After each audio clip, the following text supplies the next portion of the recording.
I learned something about silence during my first week in the Himalayas.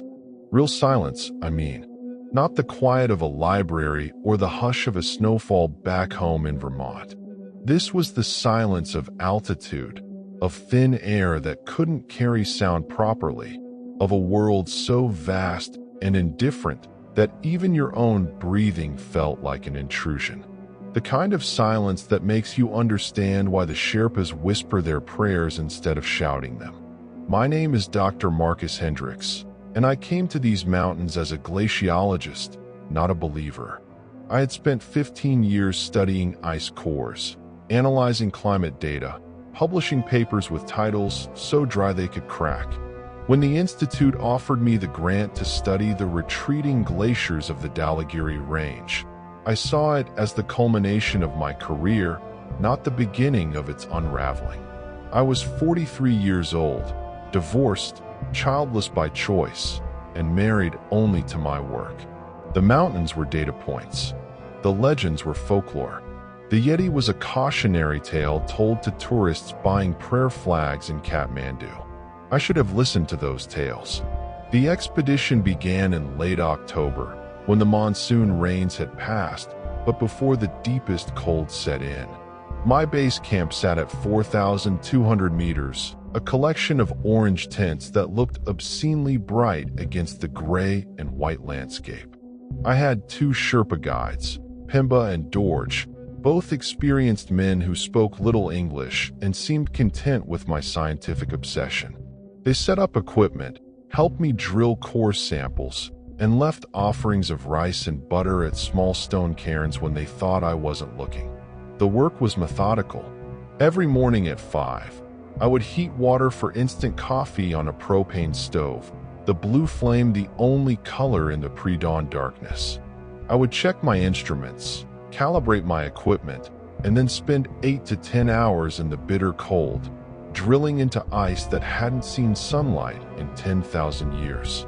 My hands, even in 3 layers of gloves, ached constantly. My lips cracked and bled. The headaches from the altitude never fully disappeared, just receded to a dull throb behind my eyes. But I was happy, or I thought I was. I was doing important work. Each core sample told a story of atmospheric composition, of volcanic eruptions centuries past, of the slow warming that was reshaping this ancient landscape. I wasn't thinking about myths. I wasn't thinking about the 6 climbers who had disappeared on this mountain in 1974, part of a Soviet expedition that had simply vanished without a trace. The mountains took people. That was a fact, brutal and simple. Icefalls, avalanches, crevasses opening like mouths in the glacier. Hypoxia making men walk off cliffs thinking they were heading for their tents. If you're drawn to stories that blur the line between science and the unknown, subscribe to stay immersed in tales where reality fractures and ancient secrets emerge from the ice. The radio crackled to life on my 3rd week. Static, mostly, but underneath it I could hear the weather report from base operations in Pokhara. A storm system was moving in, bigger than expected. I had maybe 36 hours before I would need to descend or risk being trapped at altitude for a week, maybe more. Pimba looked worried when I told him I wanted 1 more day of sampling. He said something in Nepali, too fast for me to catch, then repeated it slowly. "Mountain is angry. Better to go down." I smiled, the way educated men smile at superstition, and told him we would leave the next evening. 1 more day? Just 1 more set of core samples from the glacier face to the north, where the ice showed unusual striations that suggested rapid melting events. I promised we would be careful. That night, as I lay in my sleeping bag listening to the wind beginning to pick up, I thought about my ex-wife, Sarah. She had said, during one of our final arguments, that I treated the world like it was a problem to be solved, that I had forgotten how to simply experience things. "You're so busy measuring life that you've forgotten to live it," she had said. I remembered dismissing her words as the melodrama of someone who read too much poetry and not enough peer-reviewed research.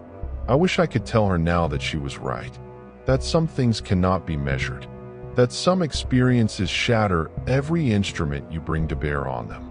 The morning of the 23rd day dawned clear and brutally cold.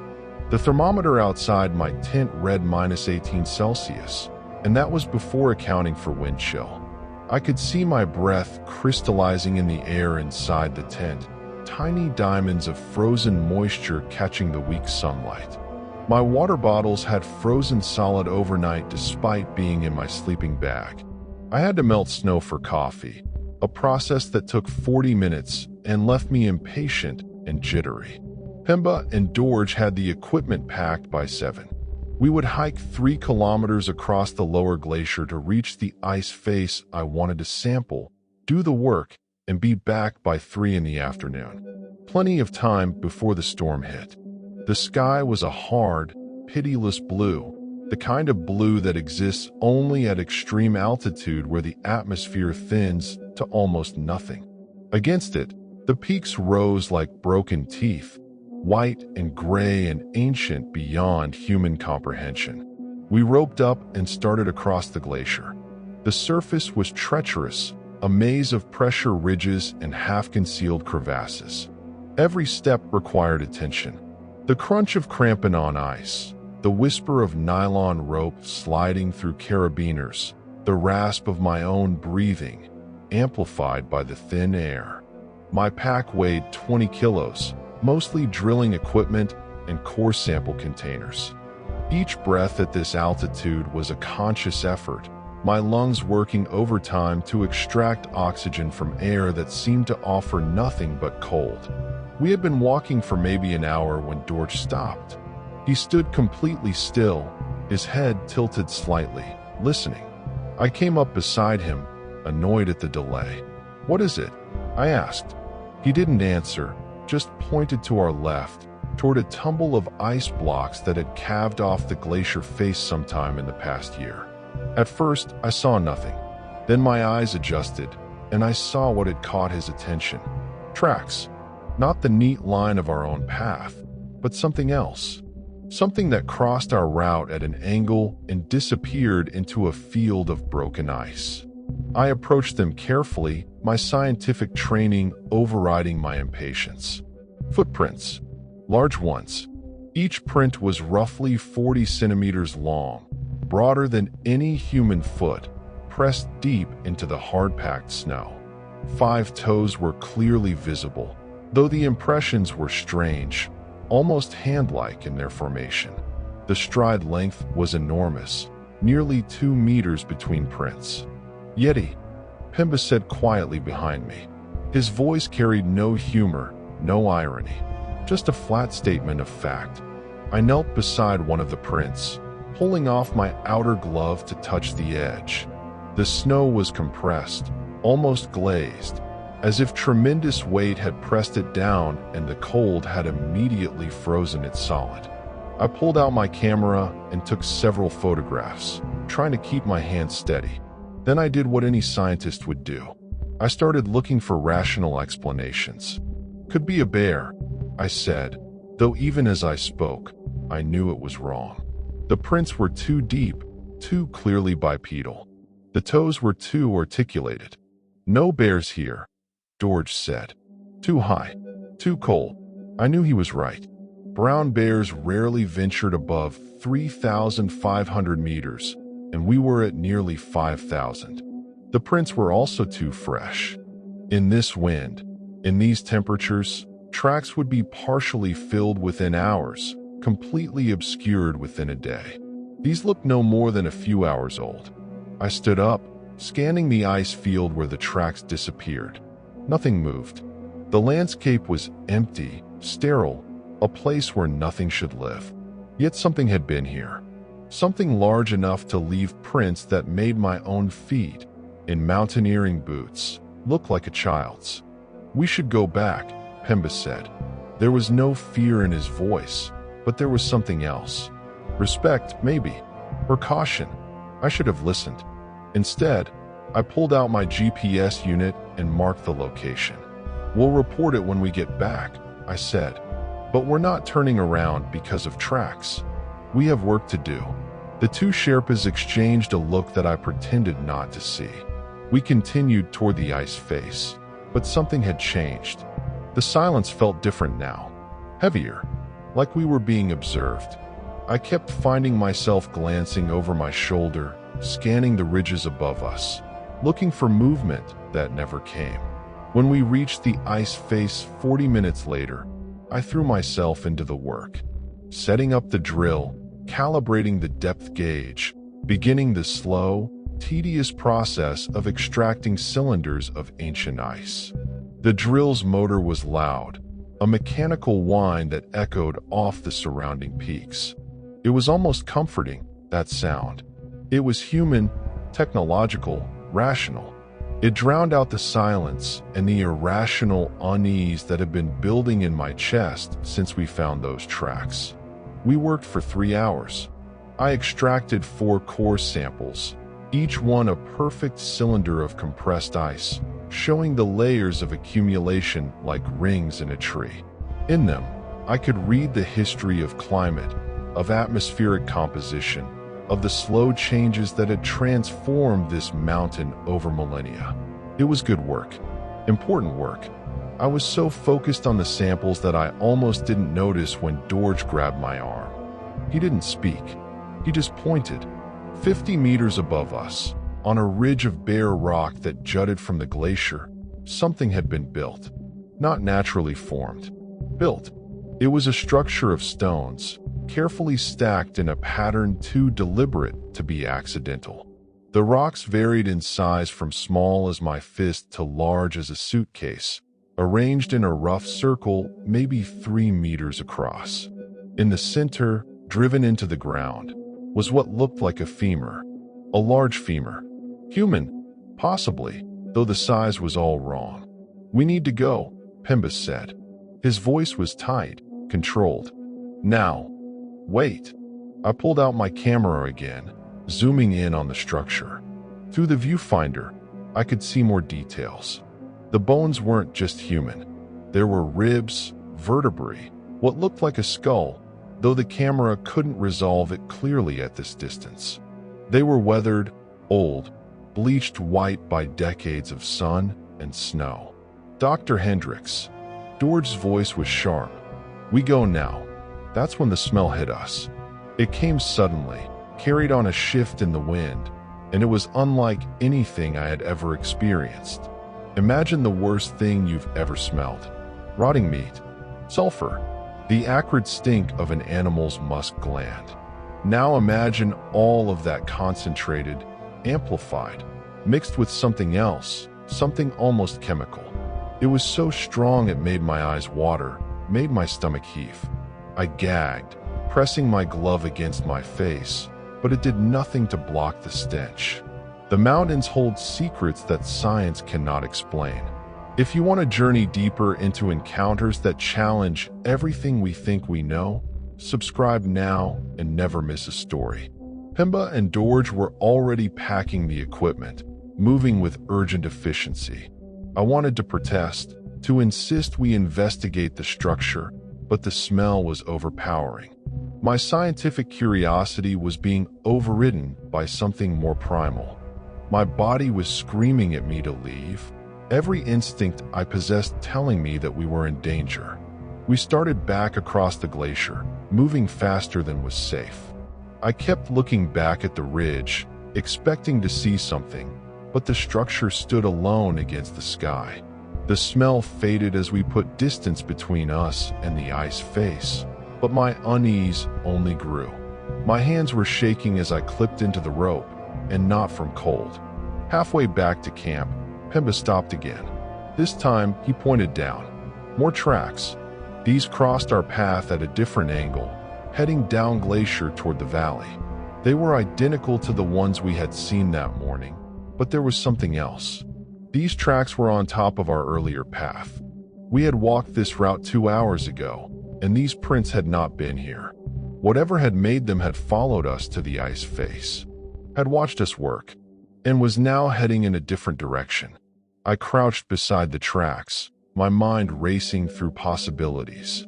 The stride length, the depth of the impressions, the clear five-toed structure, all of it pointed to something bipedal, something massive, something that moved with purpose across terrain that would kill an unprepared human in hours. How far behind us? I asked quietly. George shook his head. Not behind. Watching.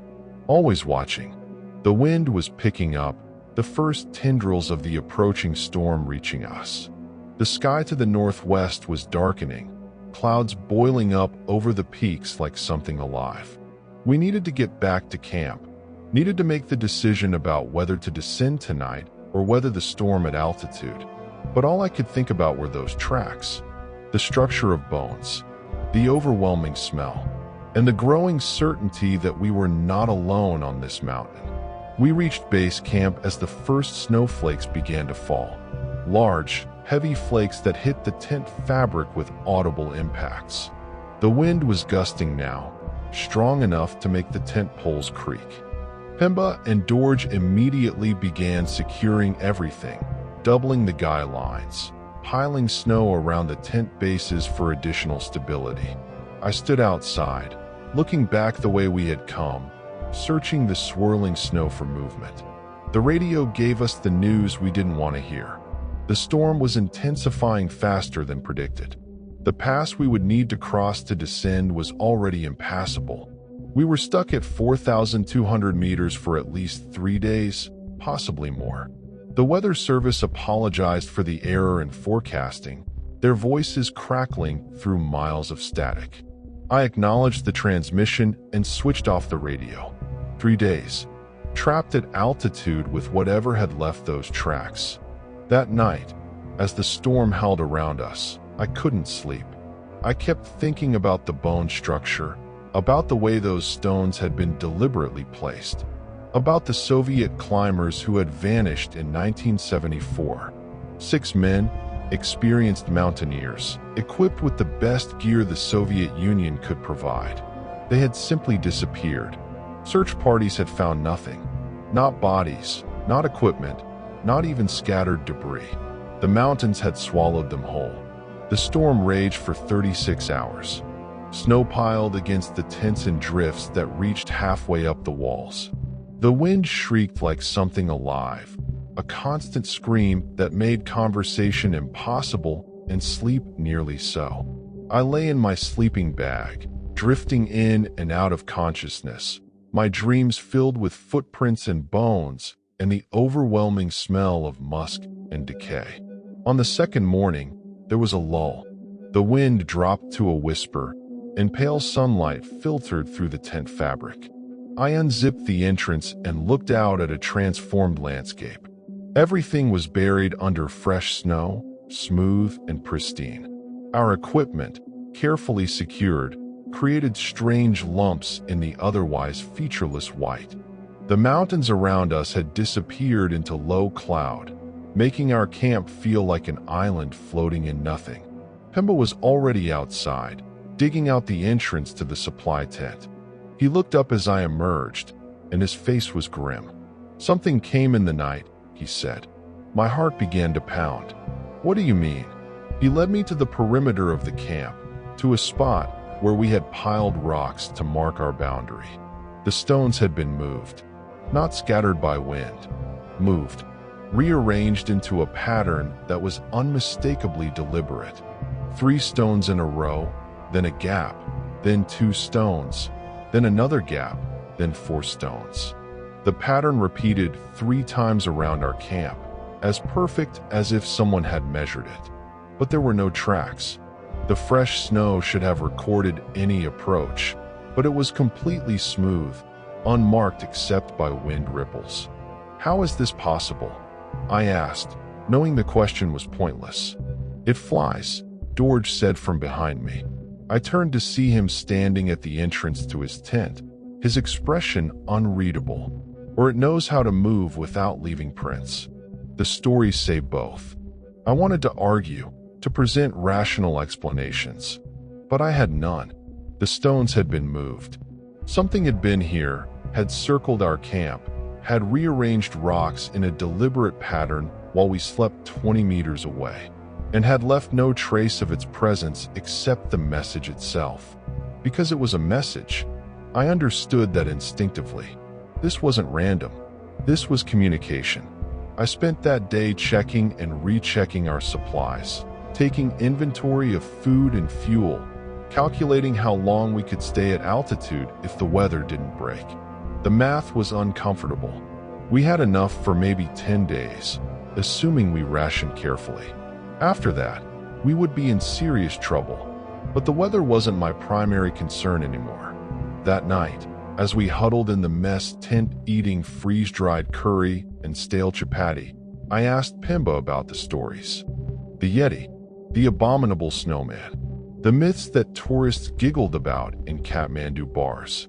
He was quiet for a long time. Finally, he spoke, his voice low. "Not myths," he said. "Guardians. The mountains are sacred. The Yeti protect them from those who would harm them. Sometimes they warn. Sometimes they punish." "Warn us about what?" I asked. "About going further. About taking what does not belong to us. About disturbing what should remain undisturbed." I thought about my course samples, cylinders of ancient ice packed in thermal containers, ready to be shipped back to the Institute for analysis. Was that theft? Was I a thief in the eyes of whatever watched from the ridges? "The climbers in '74, I said slowly. "The Soviet expedition. What happened to them?" Pimba and Dorj exchanged another of their looks. "They were warned," Pimba said finally. "They found a structure like you found. Bones arranged as warning. They did not leave. They tried to find the source. They brought guns, cameras, traps. They wanted to capture proof. And the mountain took them, one by one, until none remained. On the third day, the storm broke. The clouds pulled back like curtains, revealing a sky so blue it hurt to look at. The sun turned the fresh snow into a field of diamonds, so bright that even with glacier glasses I had to squint. It should have been beautiful. Instead, it felt exposed, vulnerable. We started digging out the camp, clearing paths between tents, assessing damage. One of our equipment caches had been partially buried in a drift. It took us 3 hours to excavate it, working in shifts because the exertion at altitude left us gasping after just minutes of shoveling. It was during one of these rest periods, sitting on a supply box with my lungs burning and my heart hammering, that I heard it. A sound so low it was almost below the threshold of hearing. Not quite a growl, not quite a hum. It seemed to come from everywhere and nowhere, resonating through the mountain itself. I felt it in my chest, in my bones, a subsonic vibration that made my teeth ache. "You hear it?" Dorj asked quietly. I nodded, unable to speak. The sound continued for perhaps 30 seconds, then stopped. The silence that followed felt artificial, as if something was actively creating it. Some encounters change us at a cellular level, reprogramming our understanding of what is real. Subscribe to witness more transformations where the boundary between observer and observed dissolves. That afternoon, I made a decision that I knew was foolish even as I made it. I told Pimba and Dorj that I wanted to retrieve the structure we had seen, the arrangement of bones and stones. I couched it in scientific terms, talked about potentially identifying the remains, about providing closure to families of missing climbers. But the truth was simpler and more selfish. I needed to know. The mystery had hooked itself into my brain, and I couldn't let it go. They refused, absolutely, and without room for negotiation. If I wanted to go, I would go alone. So I went alone. I took a small pack, a radio, my camera, and an ice axe. I told them I would be back before dark, that I would stay in visual range, that I would be careful. All lies, though I didn't fully realize it yet. The mountain was already changing me, pulling me towards something I didn't understand. The hike back to the ice face took longer than I expected. The fresh snow made every step treacherous, and several times I had to detour around new crevasses that had opened during the storm. The sun was already past its zenith when I finally stood again at the base of the cliff, looking up at the ridge where the structure waited. Climbing up was harder than it looked. The rock was covered in a thin sheet of ice, and my crampons skittered and sparked with each step. Twice I slipped, catching myself on the ice axe, my heart in my throat. But I kept climbing, driven by something I couldn't name. When I finally pulled myself onto the ridge, gasping, my legs shaking with exertion, I found myself face to face with the structure. Up close, it was even more disturbing. The bones were definitely human, or mostly human. A skull sat atop the central pile, its empty sockets staring out across the glacier. The jaw was missing, but I could see where it had broken off. The fracture was old, weathered smooth by decades of wind. But there were other bones too, larger ones. A femur that was too long, ribs that curved in the wrong way. I knelt beside the structure, my scientific training asserting itself despite my fear. I took measurements, photographs, made notes in my journal. The bones were arranged in a pattern that suggested both a warning and an offering, a boundary marker and a shrine. I found something else too. Wedged between two rocks at the base of the structure was a metal canister, about the size of a thermos. It was old, Soviet era, with Cyrillic lettering stamped on the side. I pulled it free and unscrewed the cap with shaking hands. Inside was a journal, waterproofed, preserved, filled with handwritten entries in Russian. I couldn't read most of it, but I recognized names. I recognized dates. 1974, this was from the Soviet expedition. One of the climbers had left this, had hidden it here in this structure, had known he was going to die. I was so absorbed in my discovery that I almost didn't notice when the temperature dropped. It happened suddenly, a plunge of maybe 10 degrees in just seconds. My breath went from visible vapor to thick fog. Ice began forming on my gloves, on my jacket, on the camera lens. That's when I smelled it again. That overwhelming musk, that stench of decay, and something else, something chemical and wrong. But this time it was stronger, close enough to make me gag, close enough to make my eyes water and my throat close. I looked up slowly, every muscle in my body tensed for flight.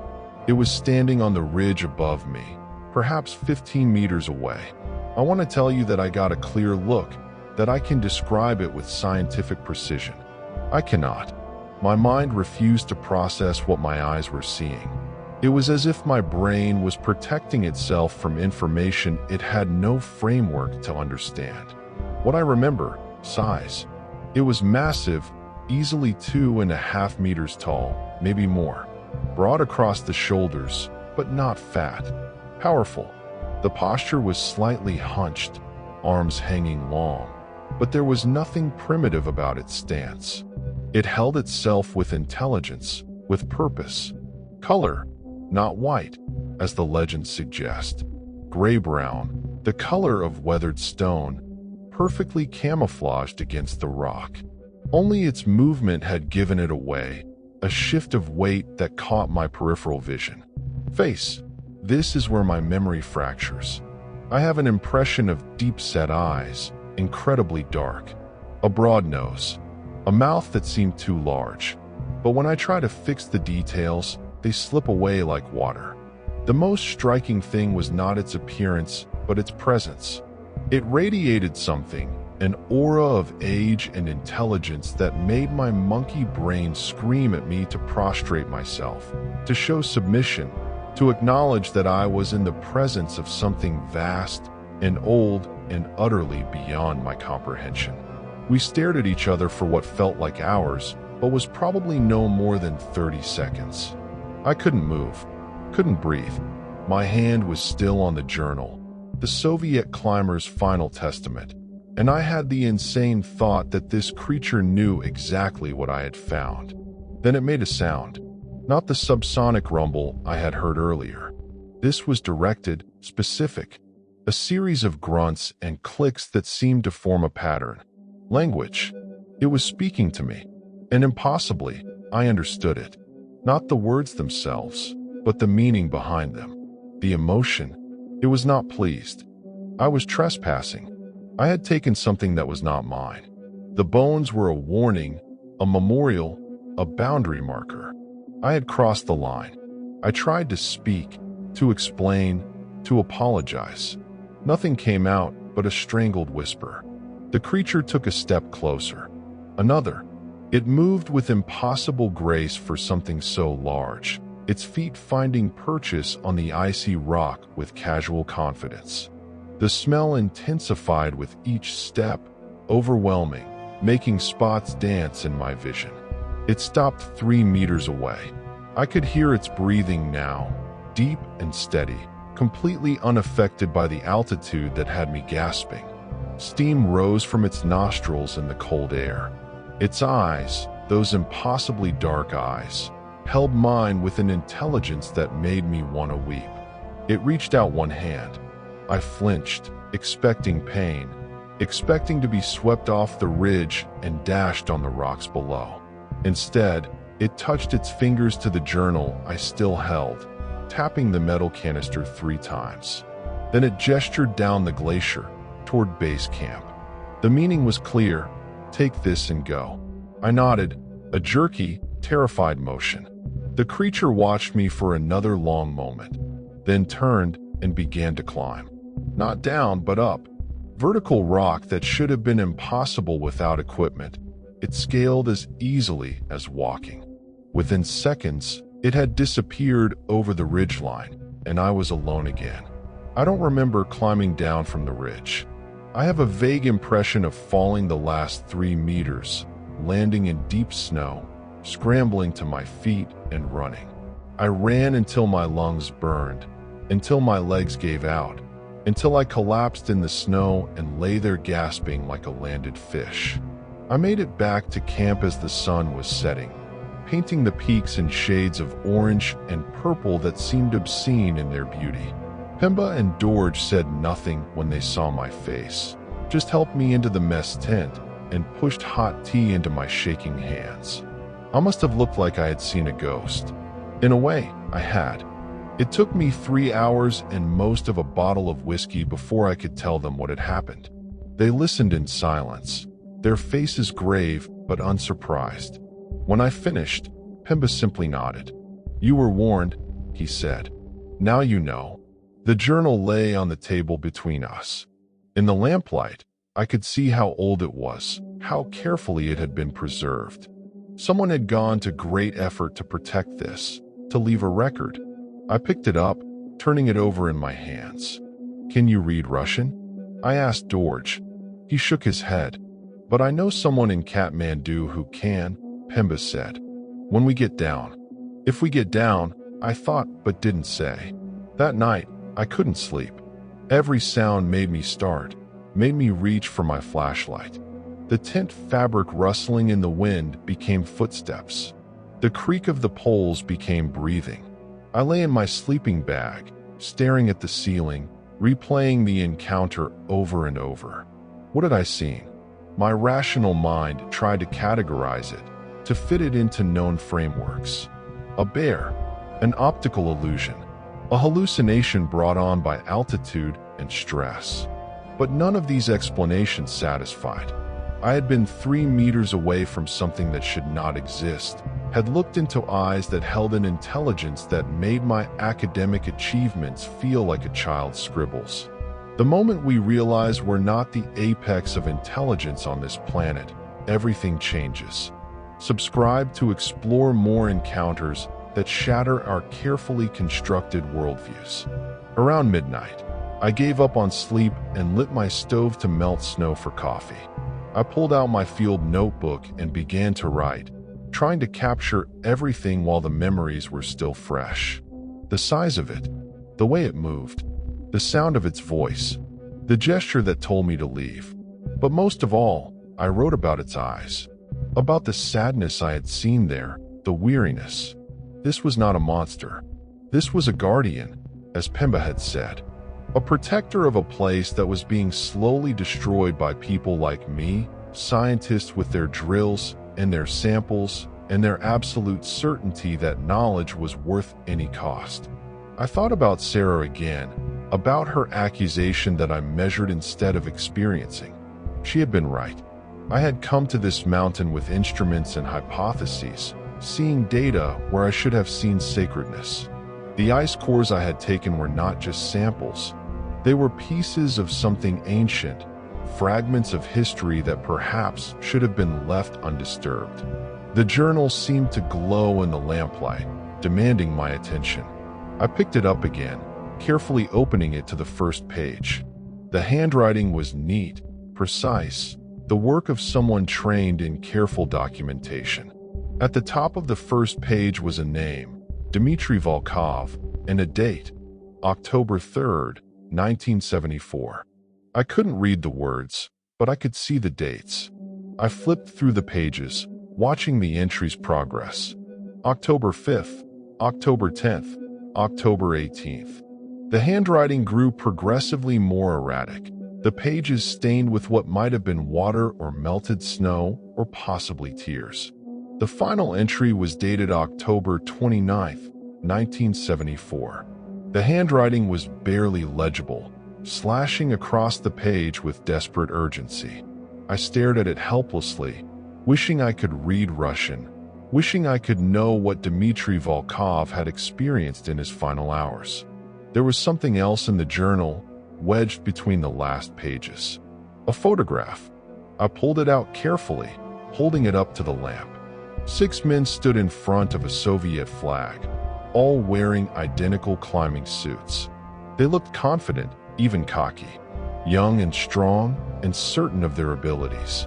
I studied each face, trying to imagine what they had seen, what they had felt when they realized they were not alone on this mountain. One face stood out. He was slightly older than the others, with a serious expression and eyes that looked directly at the camera with uncomfortable intensity. I flipped the photo over. On the back, in faded ink, Dmitry Volkov, expedition leader. I looked at that face for a long time, wondering what he would tell me if he could speak, what warnings he had tried to leave, whether he had stood where I stood, had seen what I had seen, had felt the same existential terror and wonder. We descended the next morning. The weather had cleared completely, offering us a perfect window to evacuate. I packed the journal carefully, wrapping it in waterproof material and placing it in the center of my pack. The core samples I left behind. Let the mountain keep its secrets. The descent took 2 days. We moved carefully, methodically, taking no chances. But I couldn't shake the feeling of being watched. Several times I stopped and looked back up at the peaks, searching for movement, for a gray-brown shape against the rock. I saw nothing, but the feeling persisted. In Kathmandu, I found a translator. She was a middle-aged professor at the university, originally from Moscow, who agreed to translate the journal for a reasonable fee. I sat in her office, surrounded by books and papers, while she read through Dmitry Volkov's final testament. Her face grew progressively paler as she read. Several times she stopped, looked up at me with troubled eyes, then continued. When she reached the final entry, she set the journal down and was quiet for a long time. "Where did you get this?" she finally asked. I told her. She listened without interrupting, her expression unreadable. When I finished, she nodded slowly. "He describes the same thing," she said. "A creature, a guardian. He calls it the Old One, says it has lived in these mountains since before humans learned to make fire. His team found evidence of it, structures made of bones and stones, tracks in the snow. They became obsessed with capturing proof. What happened to them?" She picked up the journal again, flipping to the final entries. They were warned. Repeatedly. The creature tried to communicate, tried to make them leave. But they wouldn't. They brought traps, tranquilizer guns. They were going to capture it, bring it back to Moscow, make themselves famous. And They were separated, one by one, not killed, not immediately. Separated, isolated, forced to confront what they had done, what they had attempted. Volkov writes that he understands now, that the creature is not an animal to be captured. It is something else, a consciousness, ancient and vast, tied to the mountain itself. He says it showed him things, made him understand the scale of time, of existence, made him see how small and brief and arrogant they had been. She flipped to the last page. His final entry is an apology to the mountain, to the creature. He says he's leaving this journal as a warning to others, that the mountains are sacred and must be respected, that some mysteries should remain unsolved, that humanity's need to catalog and control everything is not wisdom but hubris. I sat in silence, absorbing this. The other 5 climbers? Did he say what happened to them? The translator's expression grew darker. He saw them. In his final days, delirious from cold and starvation, the creature showed him where they lay. Not buried, not hidden, arranged. Their bodies positioned in another structure, another warning, another boundary marker. He writes coordinates, says someone should recover them, give them proper burial. She copied the coordinates onto a separate sheet of paper and handed it to me. Her hand was shaking slightly. He also writes something else, something strange. He says the creature communicated with him, not in words but in thoughts and images.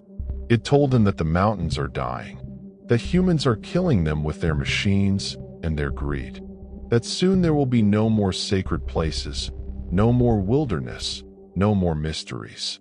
And when that happens, when everything has been measured and exploited and destroyed, humanity will finally understand what it has lost. But it will be too late. She closed the journal gently, as if it were a living thing that might be hurt by rough handling. This was written 50 years ago, Dr. Hendricks. Do you think we've learned anything since then? I didn't answer. I couldn't. I spent 3 weeks in Kathmandu, trying to process what had happened. I filed my preliminary reports with the Institute, carefully omitting any mention of the encounter, of the journal, of anything that would make me sound insane. I claimed the storm had damaged my equipment, that I needed more time to analyze the samples I had collected. All lies. I had collected nothing. I had left it all on the mountain. The dream started on my 5th night back in the city. I was back on the ridge, staring at the bone structure. But this time, the bones were rising, reforming, becoming whole. The Soviet climbers stood before me, their faces gray and frost-burned, their eyes accusing. "You were warned," they said in unison. "You were warned, and yet you came. You took what was not yours. You disturbed what should remain undisturbed." I would wake gasping, drenched in sweat despite the cool night air. The city sounds of Kathmandu, the traffic and the prayers and the everyday chaos of human life, felt alien and wrong. Part of me was still on the mountain, still standing on that ridge, still looking into those ancient, sad eyes. On my last night in Nepal, I met with Pemba and Dorj at a small restaurant in the Mel. We drank Raxi and ate dal bhat, and I told them about the translation, about Dmitry Volkov's final message. They listened gravely, nodding as if they had expected nothing less. "What will you do now?" Pemba asked. I had been asking myself the same question. I could publish. I could reveal the journal, the photographs, my own encounter. It would make my career. I would be famous, controversial, probably discredited by half the scientific community and celebrated by the other half. I would spend the rest of my life giving lectures, writing books, defending my experience against skeptics. Or I could stay silent. I could honor Dmitry Volkov's warning, could protect the mountain and its guardian from the exploitation that would inevitably follow if the world knew the truth. "I'm going to bury it," I said finally. "All of it. The journal, the photographs, my notes. The world doesn't need to know." There are truths that must be protected, not proclaimed. Subscribe to discover more stories of those who bear the weight of knowledge that cannot be shared. Asterisk asterisk. George smiled slightly. Good, he said. You have learned. We parted ways the next morning. I gave them generous tips, far more than was necessary or appropriate. We shook hands, and I saw in their eyes a respect that had not been there at the start of the expedition. I had gone up the mountain a scientist. I had come down something else. The flight back to the United States was long and uncomfortable. I sat in my cramped seat, the journal hidden in my carry-on, and stared out the window at the clouds below. Somewhere under that endless white, the mountains stood silent and ancient, keeping their secrets. And somewhere in those mountains, a guardian watched and waited, protecting what remained of the sacred from the relentless advance of human ambition. I thought about calling Sarah, about telling her she had been right, that I had finally learned to experience instead of measure, to feel instead of analyze. But what could I say? That I had met something that should not exist? That I had looked into the face of a mystery I could never solve? That the most important discovery of my career was one I could never share? I landed in Boston on a gray November morning. The city felt claustrophobic after the endless spaces of the Himalayas. I took a cab to my apartment, a small one-bedroom in Cambridge that smelled of old coffee and loneliness. The journal sat on my desk for 3 days while I tried to decide what to do with it. In the end, I did what I knew I had to do. I rented a safe deposit box at a small bank, one that asked few questions and kept impeccable records. I placed the journal inside, along with a letter explaining where I had found it and what it contained.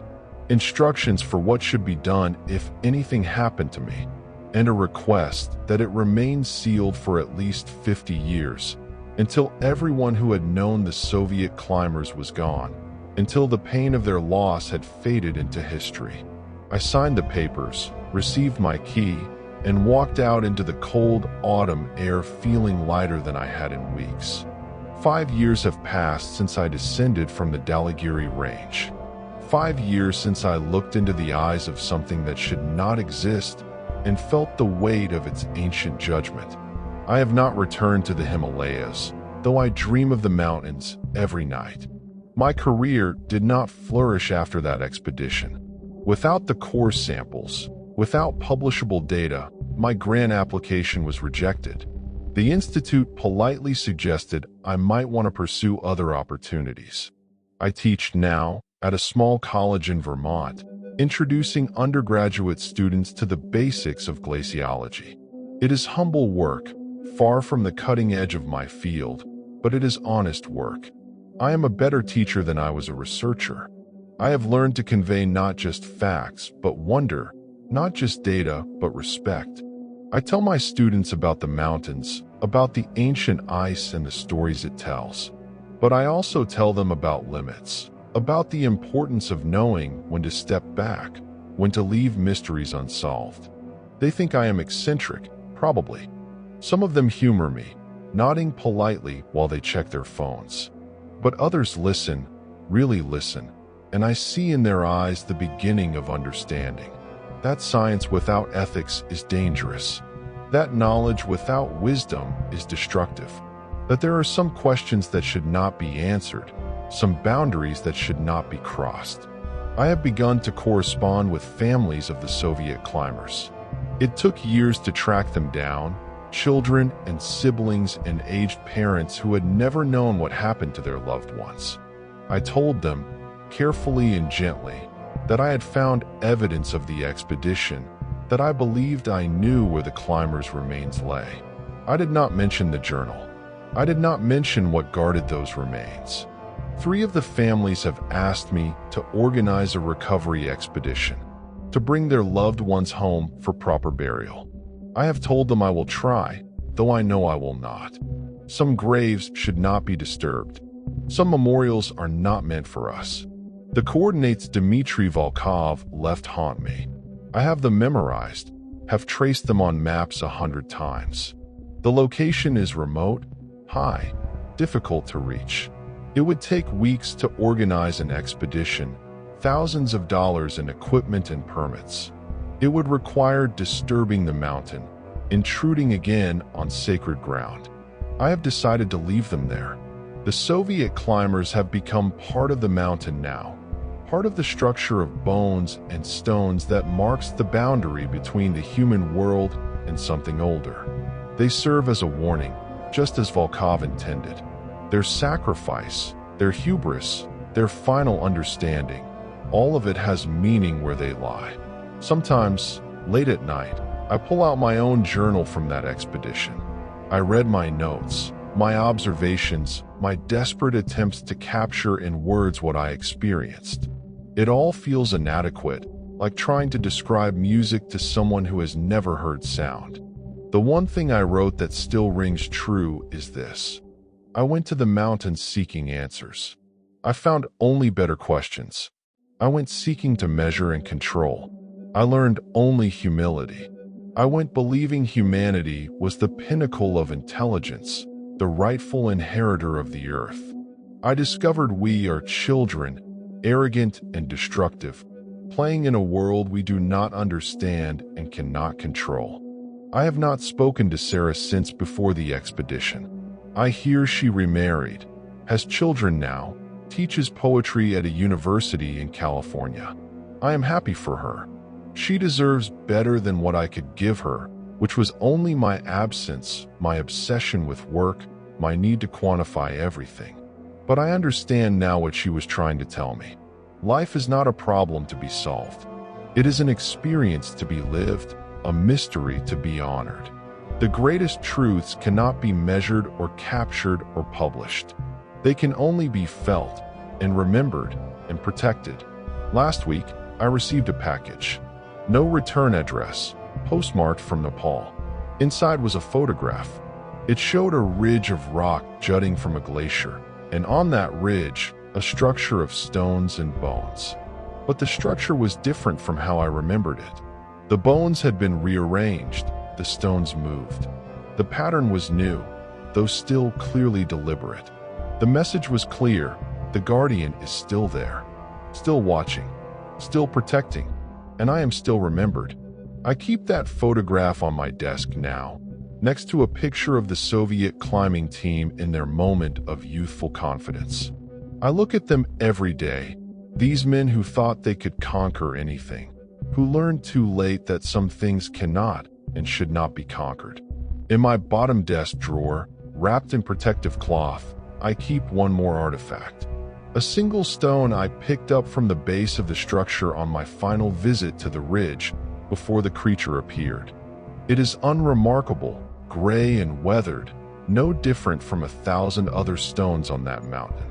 But when I hold it, I remember.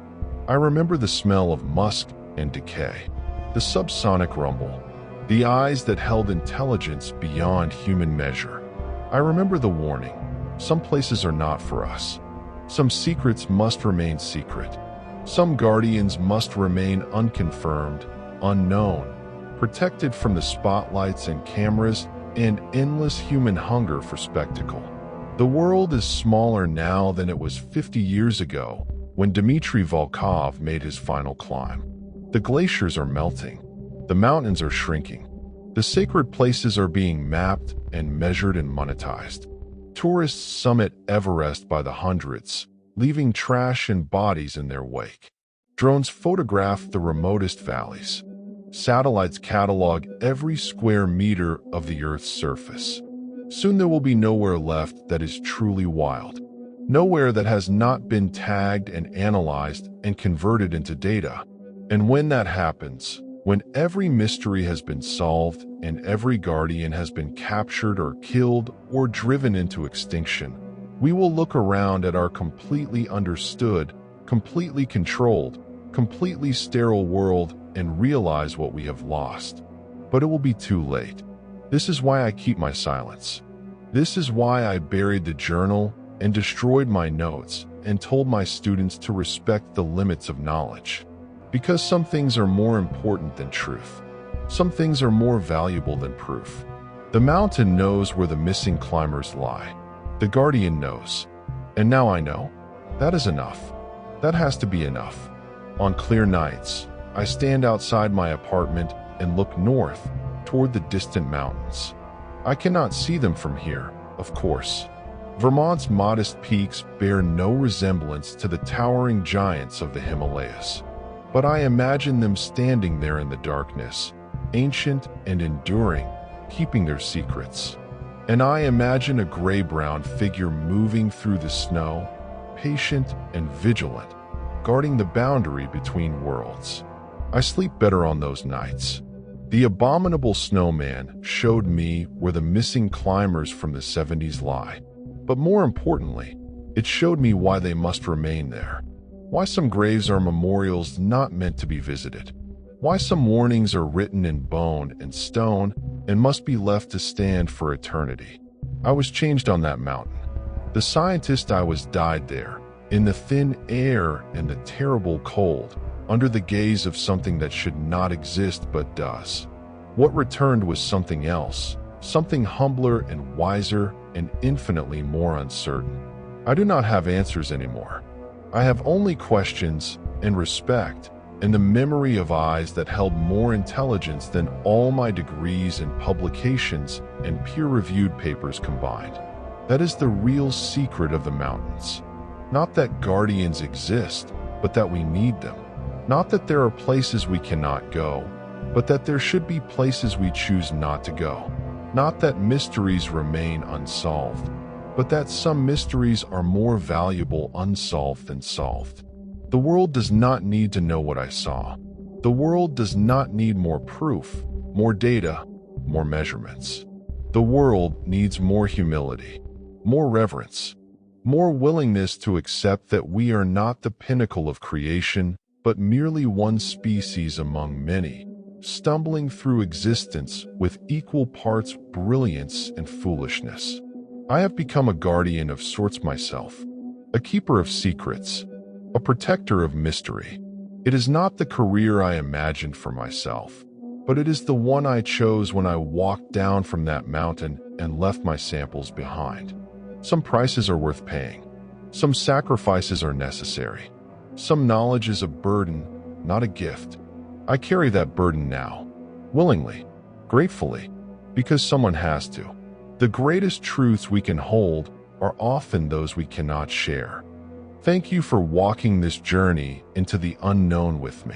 Subscribe to continue exploring the boundaries where science meets the sacred, where the measured world gives way to mystery, and where we learn that wisdom sometimes means knowing when not to seek answers. Until we meet again at the edge of the unknowable.